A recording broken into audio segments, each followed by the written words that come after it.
अस्सलाम वालेकुम वरहमत उल्लाहि वबरकातुहू।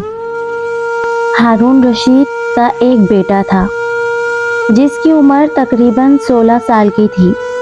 वो बहुत कसरत से जाहिदों और बुजुर्गों की मजलिस में रहा करता था और अक्सर कब्रिस्तान चला जाता। वहाँ जाकर कहता कि तुम लोग हमसे पहले दुनिया में थे, दुनिया के मालिक थे, लेकिन इस दुनिया ने तुम्हें निजात ना दी, हत्ता कि तुम कब्रों में पहुंच गए।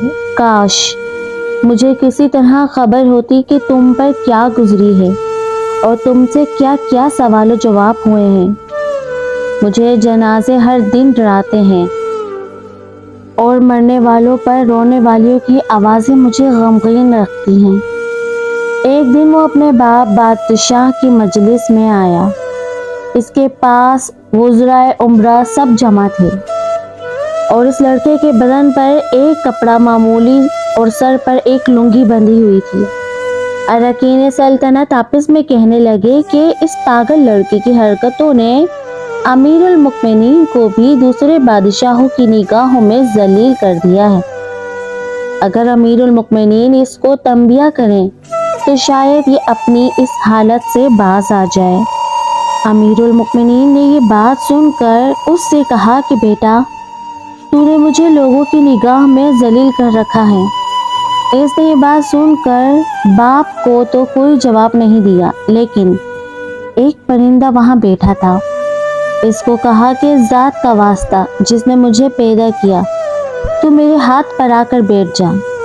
वो परिंदा वहाँ से उड़कर उसके हाथ पर आकर बैठ गया। फिर कहा कि अब अपनी जगह चला जा। वो हाथ पर से उड़कर अपनी जगह चला गया। उसके बाद उसने अर्ज किया कि अब्बाजान, असल में आप इस दुनिया से जो मोहब्बत कर रहे हैं, इसने मुझे रिस्वा कर दिया। अब मैंने ये इरादा कर लिया है कि आपसे जुदाई इख्तियार कर लूँ। ये कहकर वहाँ से चल दिया और एक कुरान शरीफ सिर्फ अपने साथ लिया। चलते हुए माँ ने एक बहुत कीमती अंगूठी भी इसको दे दी कि एहतियाज के वक्त इसको फरोख्त करके काम में लाए, और यहाँ से चलकर बसरा पहुँच गया और मजदूरों में काम करने लगा। हफ्ते में सिर्फ एक दिन शंबा को मजदूरी करता और 8 दिन तक वो मजदूरी के पैसे खर्च करता और 8वें दिन फिर शंबा को मजदूरी कर लेता और 1 दरम और 1 दानिक यानी 1 दरम का 6वां हिस्सा मजदूरी लेता। इससे कम या ज़्यादा नहीं लेता। 1 दानिक रोज़ाना खर्च करता। अबू आमिर बिसरी कहते हैं कि मेरी एक दीवार गिर गई थी। इसको बनवाने के लिए मैंने कई मुमार की तलाश में निकला। किसी ने बताया होगा कि ये शख्स भी तामीर का काम करता है। मैंने देखा कि नहायत खूबसूरत लड़का बैठा है, एक जंबील पास रखी है और कुरान शरीफ रख कर पढ़ रहा है। मैंने इससे पूछा कि लड़के मजदूरी करोगे? कहने लगा, क्यों नहीं करेंगे, मजदूरी के लिए तो पैदा हुए हैं। आप बताएं क्या खिदमत मुझसे लेनी है। मैंने कहा, गाढ़े मिट्टी यानी कि तामीर का काम लेना है। उसने कहा, 1 दरम और 1 दानिक मजदूरी होगी और नमाज के औकात में मैं काम नहीं करूँगा, मुझे नमाज के लिए जाना होगा। मैंने इसके दोनों शर्तें मंजूर कर ली और इसको लाकर काम पर लगा दिया। मगरिब के वक्त जब मैंने देखा तो इसने 10 आदमियों के बकदर काम किया। मैंने इसको मजदूरी में 2 दरम दिए। इसने शर्त से ज़ायद दरम लेने से इनकार कर दिया और 1 दरम और 1 दानिक लेकर चल गया। दूसरे दिन भी इसकी तलाश में निकला, वो मुझे कहीं ना मिला। मैंने लोगों से तहकीक की कि ऐसी सूरत का एक लड़का मजदूरी किया करता है, किसी को मालूम है कि वो कहाँ मिलेगा? लोगों ने बताया कि वो सिर्फ शंबा ही के दिन में मजदूरी करता है, इससे पहले तुम्हें कहीं नहीं मिलेगा। मुझे इसके काम को देखकर इसकी रग़बत हुई कि मैंने 8 दिन को अपनी तामीर बंद कर दी और शंबे के दिन इसकी तलाश को निकला।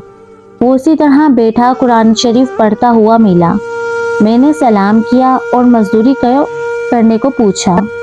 उसने वही पहले वाली 2 शर्तें बयान की। मैंने मंजूर कर ली। वो मेरे साथ आकर काम में लग गया।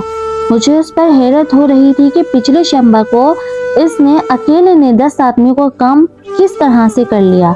इसलिए इस मर्तबा मैंने इसी तरह छुप करके वो मुझे ना देखे इसका काम करने का तरीका देखा तो ये मंजर देखा कि वो हाथ में गाड़ा लेकर दीवार पर डालता और पत्थर अपने आप ही एक दूसरे के साथ जुड़ जाते थे। मुझे यकीन हो गया कि ये कोई अल्लाह का वली है और अल्लाह के औलिया के कामों की गैब से मदद होती है। जब शाम हुई तो मैंने इसको 3 दिरहम देना चाहे, उसने लेने से इनकार कर दिया कि मैं इतने दिरहम का क्या करूँगा, और 1 दिरहम और 1 दानिक लेकर चला गया। मैंने 1 हफ्ता फिर इंतज़ार किया और तीसरे शंबा को फिर मैंने इसकी तलाश में निकला, मगर वो मुझे ना मिला। मैंने लोगों से तहकीक किया कि एक शख्स ने बताया कि वो 3 दिन से बीमार है, फला वीराने जंगल में पड़ा है। मैंने एक शख्स को उजरत दे दी और उस पर जाने के लिए राज़ी किया और मुझे इस जंगल में पहुंचा दे। वो मुझे साथ लेकर उस जंगल वीरान में पहुंचा तो मैंने देखा कि वो बेहोश पड़ा है, आधी ईंट का टुकड़ा सर के नीचे रखा हुआ है। मैंने इसको सलाम किया, उसने जवाब न दिया। मैंने दूसरी मर्तबा सलाम किया तो उसने आंखें खोली और मुझे पहचान लिया। मैंने जल्दी से इसका सर ईंट पर से उठाकर अपनी गोद में रख लिया। उसने सर हटा लिया और चंद शेर पढ़े, जिनमें से 2 ये हैं। मेरे दोस्त, दुनिया की नेमतों से धोखे में ना पड़। उम्र ख़त्म होती जा रही है और ये नेमतें सब ख़त्म हो जाएंगी।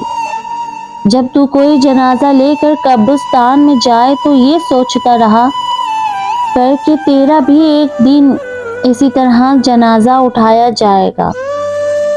उसके बाद उसने मुझसे कहा कि अबू आमिर, जब मेरी रूह निकल जाए तो मुझे नहला कर मेरे इसी कपड़े में मुझे कफन दे देना।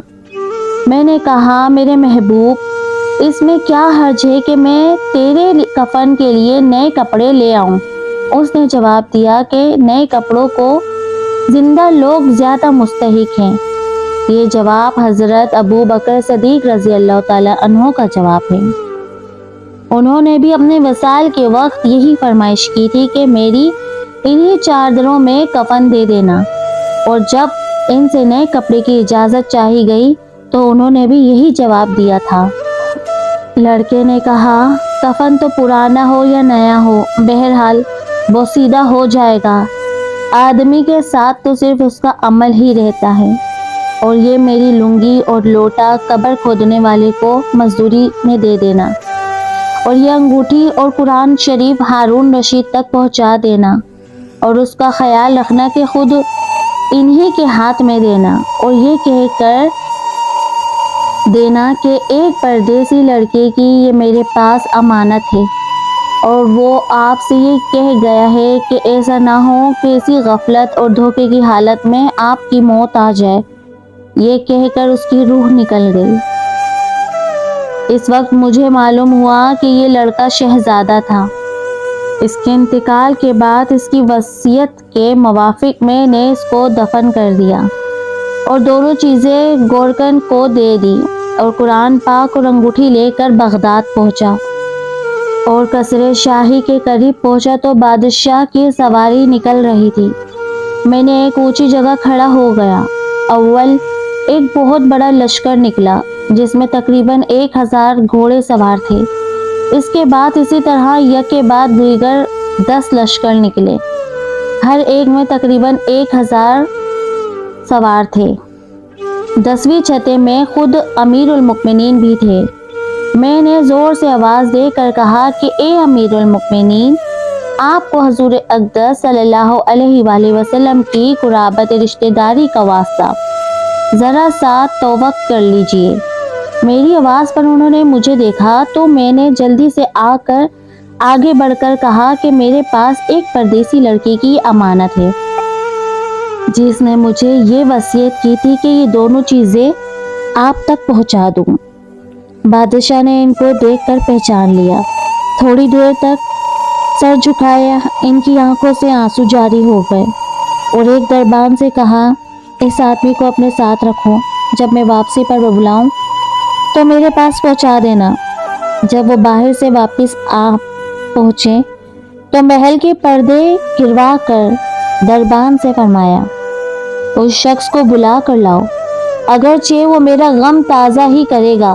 دربان میرے پاس آیا اور کہنے لگا کہ امیر المؤمنین نے بلایا ہے اور اس کا خیال رکھنا کہ امیر پر صدمے کا بہت اثر ہے۔ اگر تم 10 باتیں کرنا چاہتے ہو تو 5 ہی پر اتفاقاً کرنا۔ اور یہ کہہ کر وہ مجھے امیر کے پاس لے گیا۔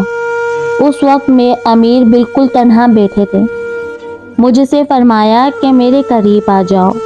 میں قریب جا کر بیٹھ گیا۔ کہنے لگے کہ تم میرے اس بیٹے کو جانتے ہو؟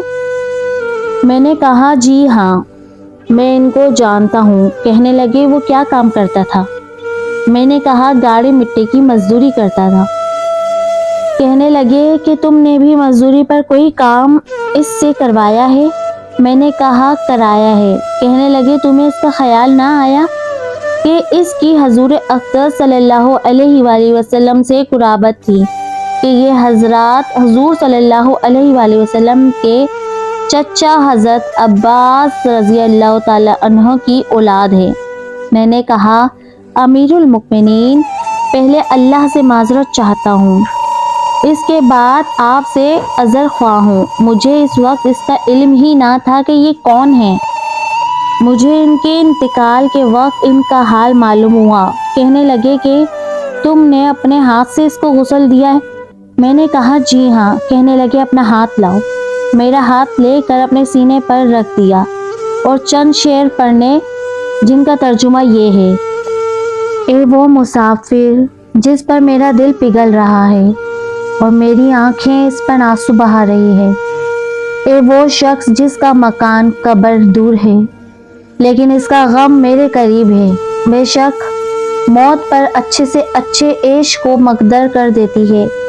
وہ مسافر ایک چاند کا ٹکڑا تھا، یا نہیں اس کا چہرہ، جو خالص چاندی کی ٹہنی پر تھا، یا نہیں اس کے بدن پر۔